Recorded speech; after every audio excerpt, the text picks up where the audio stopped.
Você está no canal Eu Estudo a Lição com o pastor Samuel Camilo Júnior. Muito obrigado por sua companhia e muito obrigado acima de tudo se você já se inscreveu no nosso canal. Se ainda não se inscreveu, por favor se inscreva. Eu tenho repetido isso todo início de lição. O nosso objetivo com essa campanha que estamos fazendo para podermos ter todas as pessoas que assistem a lição conosco inscritas no canal é para a gente ter uma noção até onde a lição está chegando. Então mesmo você que acompanha o estudo da lição através do WhatsApp, através do Instagram, através do Facebook, por favor, dá uma chegadinha lá no nosso canal, no YouTube, Eu Estudo a Lição com o PR Samuel Camilo e se inscreva no canal, isso vai fazer muito a diferença pra gente, ok? Bom, hoje é terça-feira, dia 21 de abril e o tema que estudaremos será cultura. Esse assunto precisa ser bem compreendido. Nós estamos analisando essa semana 5 elementos que podem, de alguma maneira, influenciar, que influenciam a construção da nossa teologia. Até o presente momento, nós já estudamos no domingo sobre a tradição, ontem estudamos sobre a experiência, hoje vamos estudar sobre a cultura. O que nós podemos compreender por cultura? Cada povo ao redor do mundo tem um jeito de poder se expressar, tem uma cultura. Quando nós chegamos, por exemplo, num determinado país, as pessoas comem determinadas coisas, elas falam de determinada maneira, elas se relacionam de determinada maneira, existe um jeito de ser e de estar. E quando a gente migra de uma cultura para outra, a gente percebe nitidamente as mudanças que acontecem. Minha esposa e eu tivemos o privilégio de podermos trabalhar como missionários em outros países. E quando a gente passa de uma cultura para outra, a gente leva um tempo até se acostumar ao jeito com o qual as pessoas lidam com determinados aspectos. E muitos aspectos que numa cultura são aceitáveis, em outra nós não conseguimos a mesma equiparação. Agora, até que ponto a cultura influencia no evangelho? Uma coisa é fato. Quando você conhece uma igreja em determinado país e você cresce nessa mesma igreja, você acaba tendo a experiência de construção da tua religiosidade numa determinada cultura e migra dessa cultura para outra, você sente uma diferença tremenda.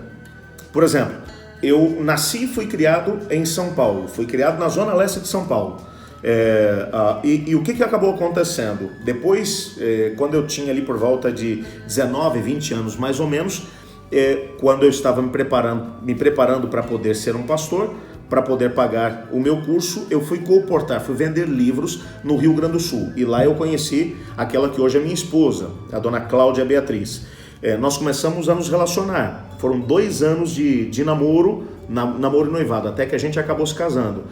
E eu confesso para você uma coisa, quando fui conhecer um pouco da igreja no Rio Grande do Sul, em comparação com a igreja na Zona Leste de São Paulo, eu senti uma diferença muito grande. O jeito de ser e de estar das pessoas no Rio Grande do Sul, completamente diferentes do jeito de ser e de estar daqui de São Paulo. É o mesmo país, mas com uma diferença cultural tremenda. Há alguns meses atrás, eu estive fazendo uma semana de oração lá em Ji, Paraná. Inclusive, algumas pessoas de lá acompanham a nossa lição. E quando eu tive a possibilidade durante aquela semana que ali estive de poder compreender um pouquinho da cultura do norte do Brasil, eu vi uma diferença muito grande daquilo que é a cultura daqui de São Paulo e do Rio Grande do Sul. E eu digo para você uma coisa, a boa parte da família dos meus pais é da região de Minas Gerais. E quando eu fui conhecer um pouco da igreja em Minas Gerais, senti uma diferença muito grande. E isso nós estamos falando só de um país. Agora para e pensa, quando você pega e analisa um país em detrimento do outro. Eu me lembro, por exemplo, que quando minha esposa e eu chegamos para poder trabalhar no campo missionário em Portugal, que é um país de fala portuguesa, igual a gente aqui. Nós fomos colonizados por eles, mas quando nós chegamos para poder trabalhar no sul de Portugal, nós sentimos uma diferença muito grande. Precisamos de alguns meses para podermos nos adaptar. Quando estávamos bem adaptados, fomos para a região norte do país. Outro período de adaptação. As pessoas são completamente diferentes. E eu poderia citar muitos outros exemplos. A grande pergunta que entra agora aqui é até que ponto a cultura ela pode influenciar a nossa teologia? Aonde é que a teologia, o conhecimento da palavra de Deus, ela tem que se impor, tem que confrontar a cultura? Existem aspectos dentro do contexto de uma cultura que podem ser perfeitamente aceitos dentro do contexto do Evangelho. Quando nós vamos ler a Bíblia, nós precisamos compreender que a Bíblia vai nos mostrar a cultura de um tempo. Existem muitos aspectos culturais que são mencionados no contexto da Bíblia. Não tenho tempo para poder falar sobre todos eles aqui. Mas, por exemplo, um aspecto que fazia parte da cultura do primeiro século era o aspecto da escravidão. Era tolerado naquele tempo. Não é que era certo, era tolerado. Estava contrário àquilo que era a palavra de Deus. Mas o que a gente percebe que os evangelhos foram fazendo e as cartas paulinas principalmente foram fazendo? A estratégia usada por Deus foi fazer com que o cristianismo entrasse dentro de uma sociedade que lidava, que trabalhava com escravidão, e de dentro para fora começou a desmoronar a estrutura da escravidão, quando o senhor e o escravo passaram a frequentar a mesma igreja. Quando acontecia o culto, os dois estavam sentados um do lado do outro. E agora a Bíblia deixava muito bem claro, os dois são iguais diante de Deus. E o patrão tem que respeitar agora o seu escravo e o escravo tem que respeitar o seu patrão. Não porque um seja melhor do que o outro, mas porque os dois são irmãos em Cristo Jesus. Isso foi demolindo a situação de escravidão dentro do Império Romano. Até chegar a um determinado ponto em que a situação de escravos, o Império Romano foi construído em cima da escravidão, em cima da ideia de escravidão. E o cristianismo conseguiu demolir isso de dentro para fora. Eram situações que a sociedade ou a cultura daqueles dias estava em choque com aquilo que era a palavra de Deus, quando todos são iguais diante do Senhor. Mas quando você vai ler o Novo Testamento, por exemplo, você percebe nitidamente uma cultura que estava estabelecida ali. Quando você vai ler o Antigo Testamento, você percebe nitidamente alguns detalhes da cultura, uma cultura extremamente machista, onde a mulher não tinha valor, e que o Senhor Deus vai tentando de alguma maneira, através dos seus profetas, através dos escritos sagrados, tentando elevar a mulher de uma posição aonde ela havia sido colocada. Quando Jesus vem ao mundo, então, aí ele acaba rompendo definitivamente com o status quo que a mulher havia estabelecido ou havia recebido dentro daquela cultura, quando ele traz mulheres para serem suas discípulas, quando o testemunho de uma mulher não era válido em tribunal e ele aparece para uma mulher na hora depois da sua ressurreição e pede para lhe dar o seu testemunho para os outros.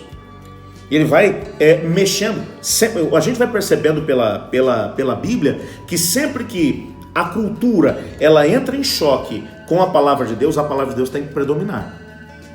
Por isso que quando o evangelho, por exemplo, chega em alguns lugares onde a poligamia é aceita, e a Bíblia ela não prega a poligamia.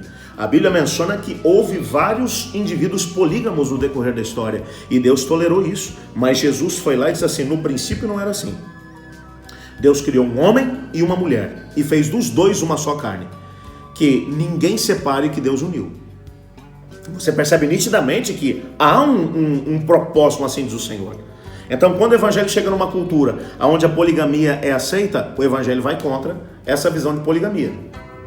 Quando o evangelho, por exemplo, chegou em algumas tribos indígenas do Brasil, em que quando crianças com necessidades especiais nasciam, elas eram levadas para o meio do mato e eram deixadas lá para poder morrer. O evangelho foi frontalmente contra isso. E mudou esse status quo. Portanto, a cultura ela tem que ser respeitada. Existem alguns aspectos culturais que podem ser respeitados? Claro que sim. Por exemplo, quando você chega numa igreja, lá naquela região das Ilhas Salomão, um povo muito alegre, com uma música muito despojada, é natural que você chegue em algumas igrejas e a música vai ser muito mais despojada do que quando você chega na Europa, por exemplo, que é muito tradicional. É natural que você chegue na África, onde existe uma musicalidade dentro das diversas etnias africanas. E eu gosto que você chega nas igrejas africanas e vê aquele pessoal cantando. É natural, eles nem conhecem a música e daqui a pouco já saem cantando em vozes. Faz parte da tradição deles. E é natural que eles tenham cultos muito mais animados, por quê? Porque a cultura deles é essa, do que em outros lugares, onde se você cantar algumas músicas que você cantaria em igrejas lá da Oceania ou da África, em algumas igrejas europeias ou norte-americanas, vai ser um verdadeiro escândalo. Por quê? Porque são aspectos culturais. A cultura de um determinado povo, ela pode ser respeitada desde que não interfira no assim diz o Senhor. Sempre que o assim diz o Senhor for diferente da cultura, é a Bíblia quem vai prevalecer. Eu queria nesse momento orar juntamente contigo, pedindo para que o Senhor Deus nos ajude a podermos entender o que hoje dentro da nossa teologia, no país aonde estamos, o que vivemos como cristianismo é fruto da cultura ou do assim diz o Senhor. Vamos orar? Senhor Deus, amado Pai, muito obrigado porque o Senhor nos fez pessoas diferentes em todo o mundo. O Senhor é um ser criativo e dentro da sua criatividade o Senhor fez pessoas diferentes. Muito obrigado por isso, Pai, mas nos dê também sabedoria para podermos entender até que ponto a nossa cultura pode ir na formação da nossa teologia. Não permita, Pai, que a cultura tenha predomínio sobre a Tua Palavra, mas nos dê coragem para colocar a Tua Palavra à frente da cultura quando isso for necessário. Pois é em nome de Jesus que oramos. Amém.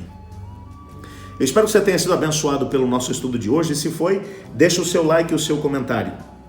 Eu estudo a lição e você?